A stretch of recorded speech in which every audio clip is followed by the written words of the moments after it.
2 April کو بڑی تعداد میں عثمانی فوج شہر کے سامنے پہنچنا شروع ہو گئی اور شہر کے تمام دروازے آخری بار بند کر دیے گئے، بلکہ شہر کے مرکزی پھاٹک کو تو بہت پہلے ہی اکھاڑ کر وہاں پتھر چون دیے گئے تھے۔ مغربی دیوار والی خندق پر بنے تمام پل بھی گرا دیے گئے تاکہ عثمانی فوج خندق کو پار نہ کر سکے۔ سلطان 30 مارچ کو جمعے کے روز چلا تھا اور 6 اپریل کو جمعے ہی کے روز شام کے وقت وہ شہر کے سامنے پہنچ گیا۔ وہ مالٹیپی کی اسی پہاڑی پر کھڑا شہر کو دیکھ رہا تھا جس پر کبھی اس کا باپ کھڑا ہوا تھا۔ یہ پہاڑی دشمنوں کے تیروں اور گولوں کی پہنچ سے تو بہت دور تھی، لیکن ہیگا صوفیہ کے بلند گنبد یہاں سے بھی دکھائی دیتے تھے۔ سپاہی آپس میں سرگوشیاں کر رہے تھے کہ اس چرچ کے تہخانوں میں بہت بڑا خزانہ ہے جو ان کے ہاتھ آئے گا، لیکن سلطان ان کی باتوں سے بے پرواہ دشمن کے دفاع کا بغور جائزہ لے رہا تھا۔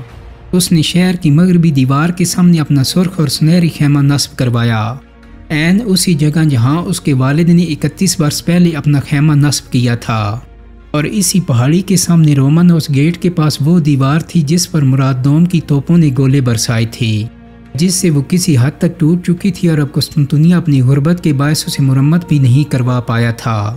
لیکن یہ صرف ایک اندرونی دیوار تھی، جبکہ باہر والی دیوار ابھی سلامت تھی۔ سلطان کی توپیں اگر یہ باہر والی دیوار بھی توڑ دیتیں تو اس کے بعد عثمانی فوج اور شہر کی راہ میں کوئی رکاوٹ نہیں تھی۔ یہی سوچ کر سلطان نے اس پہاڑی پر اپنا خیمہ لگوایا تھا تاکہ وہ اپنی نگرانی میں یہ اہم ترین مہم سر انجام دے سکے۔ اسی جگہ یعنی فوج کی پوزیشن کے سینٹر میں اس کے بہترین سپاہی یعنیچری، تیر انداز اور حملہ کرنے والے گھڑ سوار دستے تھے جنہوں نے مالٹیپی کی پہاڑی کو گھیر رکھا تھا۔ سلطان کے خیمے کے گرد خندق کھود کر باڑ نصب کر دی گئی اور ڈھالوں سے اضافی آڑ بھی بنا دی گئی۔ دیوار توڑنے کے لیے سلطان کے خیمے کے سامنے ہی بڑی توپ نصب ہونا تھی، لیکن وہ ابھی پہنچی ہی نہیں تھی کیونکہ وہ اتنی بھاری تھی کہ اسے کھینچنے والے باقی فوج سے پیچھے رہ گئے تھے، بلکہ باقی توپوں میں سے بھی صرف چند ہلکی توپیں ہی پہنچی تھیں۔ اناطولیہ سے آنے والی فوج کو سلطان کے دائیں ہاتھ اور یورپ سے آئی باجگزار ریاستوں کی فوج کو بائیں ہاتھ تعینات کر دیا گیا۔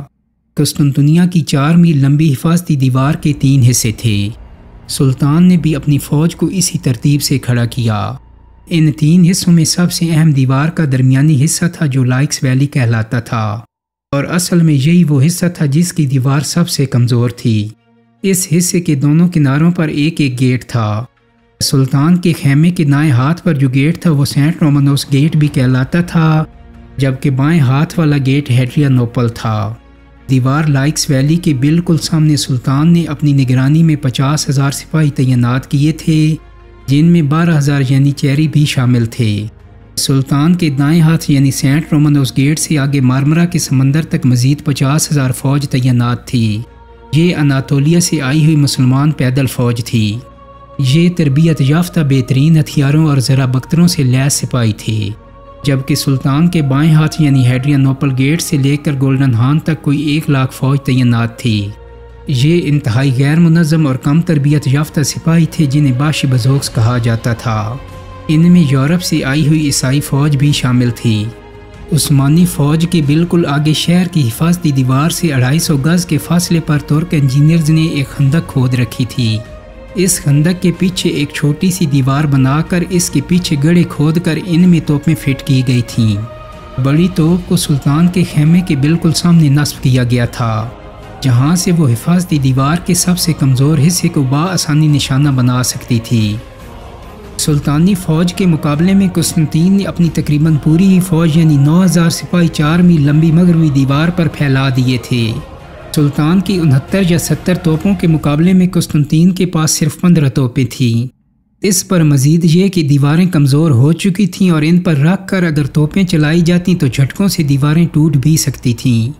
چنانچہ دیوار پر نمائشی انداز میں توپیں لگا دی گئیں، جبکہ سی آف مارمرا والی 5 میل لمبی دیوار جو سمندر کے ساتھ تھی اور یہاں سے حملے کا زیادہ خطرہ نہیں تھا، وہاں کچھ فاصلے پر صرف نگرانی کے لیے چند سپاہی اور کچھ توپیں نصب تھیں۔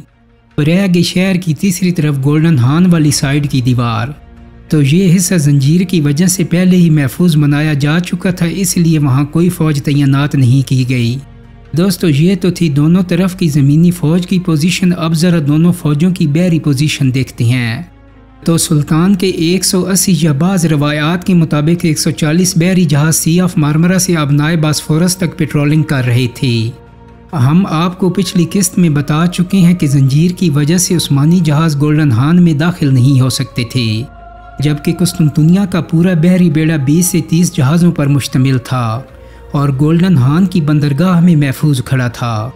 لیکن اب اس کے امتحان کا وقت آن پہنچا تھا، کیونکہ 7 اپریل کو کیل کانٹے سے لیس عثمانی فوج انہیں چاروں طرف سے گھیر چکی تھی۔ چھوٹی چھوٹی چند جھڑپیں بھی ہو چکی تھیں، لیکن یہ تو صرف ایک ٹریلر تھا۔ 12 اپریل کی رات سلطان محمد اپنی بڑی توپ کے پاس آیا اور چند لمحوں بعد پہلے گولے کی ضرب سے قسطنطنیہ کی دیواریں تھرا اٹھیں۔ توپوں کے ساتھ ساتھ عثمانیوں کی منجنیقیں بھی دیوار کے پار شہر میں پتھر پھینک رہی تھیں۔ کئی پتھر شاہی محل پر بھی گرے۔ قسطنطنیہ پر روزانہ 120 گولے فائر ہوتے تھے۔ 100 سے 600 کلو گرام تک وزنی گولے جب شہر کے اندر گرتے تو میلوں تک زمین لرز اٹھتی۔ جواب میں دیوار کے محافظوں نے بھی اپنی توپیں چلانے کا فیصلہ کیا، لیکن ہوا یہ کہ ان کی سب سے بڑی توپ فائر کرتے ہوئے پھٹ گئی۔ وجہ یہ تھی کہ توپیں چلانے کے لیے اچھے ماہرین اور مناسب بارود موجود ہی نہیں تھا۔ بہرحال رومیوں نے تحفظ تو کسی صورت کرنا تھا۔ انہوں نے چاک اور اینٹوں کا پاؤڈر مکس کر کے ایک مسالہ تیار کیا، جسے دیواروں پر انڈیل دیا جاتا تاکہ دیواروں میں اور زیادہ مضبوطی پیدا ہو سکے۔ اس کے علاوہ شہر والوں نے اپنے لحافوں اور چٹائیوں سے روئی اور چمڑا نکال کر انہیں لکڑی کی لمبی لمبی شیٹوں پر باندھ دیا اور ان شیٹوں کو دیواروں کے آگے لٹکانا شروع کیا تاکہ دیواریں گولوں کا دباؤ برداشت کر سکیں۔ لیکن جدید اور بھاری بھرکم گولوں کے سامنے کوئی بھی ایسا ٹوٹکا، کوئی ایسی ترکیب کام نہیں آ رہی تھی۔ صرف ایک ہفتے کی بمباری سے ہی بیرونی دیوار کا ایک بڑا حصہ گر گیا، لیکن یہاں عثمانیوں کے لیے بھی ایک مسئلہ پیدا ہو گیا۔ وہ یہ کہ عثمانیوں کی بڑی توپ گولہ فائر کرنے کے بعد تیزی سے ٹھنڈی ہونے لگتی تھی، جس سے اس کی نال ٹوٹنے لگتی تھی۔ تیزی سے ٹھنڈا ہونے سے بچانے کے لیے اس پر گرم تیل ڈالنا پڑتا تھا۔ اسی مسئلے کی وجہ سے بڑی توپ دن میں صرف 7 بار فائر کر سکتی تھی۔ دوسری توپوں کے ساتھ بھی کچھ ایسے ہی مسائل تھے جن کی وجہ سے فائرنگ بار بار روکنا پڑتی تھی، لیکن یہ وقفہ قسطنطنیہ والوں کے لیے بہت بڑی نعمت تھا۔ اسی دوران انہوں نے سینٹ رومانوس گیٹ کے پاس ٹوٹی ہوئی دیوار اس طرح مرمت کر لی کہ اب وہاں پتھروں اور اینٹوں کی ایک باڑ بن گئی تھی۔ کچھ دوسری کمزور جگہوں پر مٹی اور ریت سے دیوار کی مرمت بھی کر دی گئی تھی۔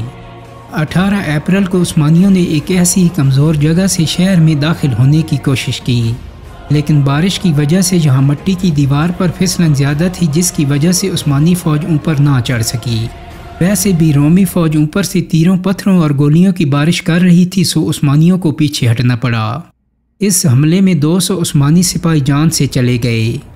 ایک طرف جہاں شہر میں داخل ہونے اور گیٹ کھولنے کی یہ کوشش ناکام ہو رہی تھی، وہیں عثمانی فوج کے ساتھ ایک اور حادثہ بھی ہو گیا۔ ابھی جنگ کے ابتدائی دن ہی تھے کہ سلطان محمد کی امیدوں کا مرکز اور سب سے بڑی توپ فائر کرتے ہوئے ایک خوفناک دھماکے سے پھٹ گئی۔ نہ صرف توپ پھٹی بلکہ اسے چلانے والے اور اس کے ارد گرد کھڑے ماہر توپ ساز اور سپاہی بھی مارے گئے۔ ان مارے جانے والوں میں سے ایک اور بند بھی تھا جس نے یہ توپ بنائی تھی۔